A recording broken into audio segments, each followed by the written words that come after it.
All is fair in love. Questo è il posto da dove sono partiti tutti i nostri sogni. Tra quanti giorni ci rivediamo? Ci sono delle cose molto belle che non siamo riusciti a vedere. Io ti amo, Livia. È un bambino senza padre, tuo figlio. Aiutami a conoscerlo. Tu stasera non esci manco per il cazzo. Io prima o poi riparto. Fa che? Coltivare il caffè in Brasile. Che ti sei fumato? È successo qualcosa con lui? Ma tu pensi che mi amerai mai come amato lei?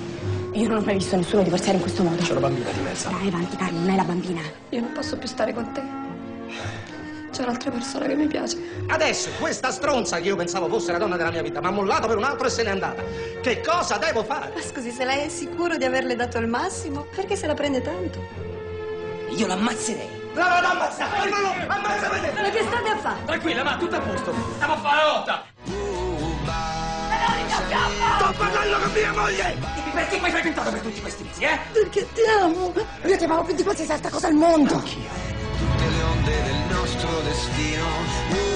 Baciami ancora, baciami ancora, baciami ancora, baciami ancora, baciami ancora. La vita non ci dà sempre le cose come noi le vogliamo.